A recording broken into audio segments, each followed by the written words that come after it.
L'applauso Salvatore Mirabile.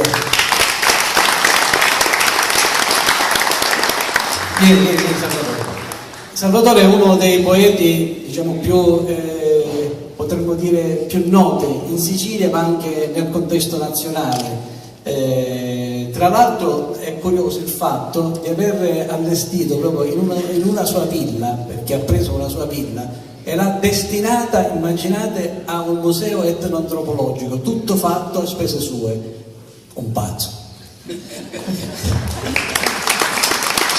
Anche perché devo dirvi che ha recuperato tutto il patrimonio etnoantropologico che trovava disperso un po' dopo il terremoto, ad esempio, del 68. Girava tutti i paesi, tutto quel bel di Dio che era stato completamente abbandonato, messo da parte, lui entrava con grosso pericolo. Certo.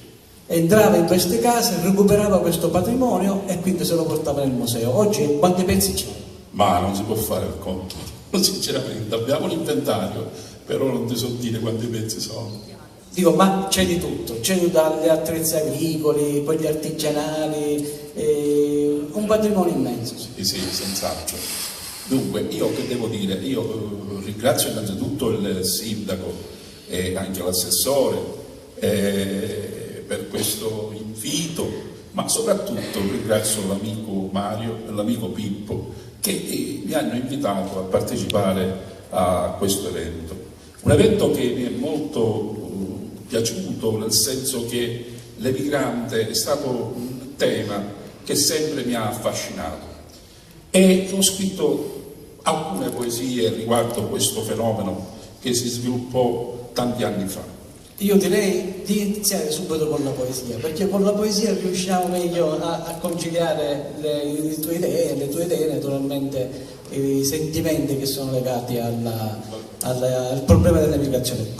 La prima poesia, quale La prima poesia che ti faccio, aspetta,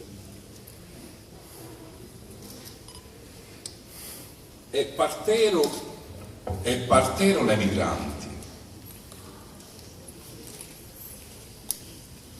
con gli occhi richiusi, la faccia scavata, giardi morti e tutti quanti tristi e forti acchianavano da navi apparecchiate, come che fosse l'upa piccolo della morte. E se vede dingia al cuore ogni emigrante tutte le cose di sta terra avuti e posseduti, con i piccerilli scantati e tutti gemanti, a chianare, li si infila accestato e monti. Svintuliavano i fazzoletti cui stavano a terra per fare gli ultimi saluti a cui stava partendo e i cancero come si partiano per guerra o come quando si chiance un moribondo ammonzeggiato come armata di macello e fosse a puppa o fosse a prua all'evento partero speranzosi per un continente bello per terre lontane con vapore e bastimenti varcare il mare con il vento della fortuna senza sapere di stare un po' di male in peggio, senza sapere come ci finia l'avventura e come loro procediano senza raggio.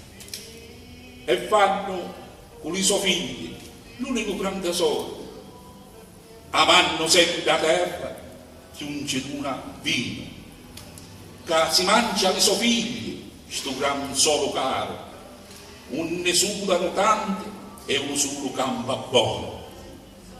Ma sta terra amara l'hanno venuta al cuore, con i paesi chini di chi suzza e beverà tu, con il desiderio di tornare, che non ci muore, e solo una cosa li consola, che fosse l'amore. Ognuno, liberandosi di tanti catini pesanti, vuole morire in ta terra natia, che ama tanto. Ogni le vecchi, lasciati soli, versano pianti, e aspettano i suoi figli allo Camposanto. E partero decisi le migranti, dicendo addio alla pace e alla mace, da quel rosso tramonto, e piange la Sicilia, lacrime amare per così mentre i vapori va tra lacrime, grida e chiama. E lo gran bastimento partì, e lo giorno morsi, e lo cuore morsi, con l'ultimo addio dolente. Gridavano vapori, e gridavano stringendosi di borse, e le vecchie pregavano Dio di un mare clemente. Grazie.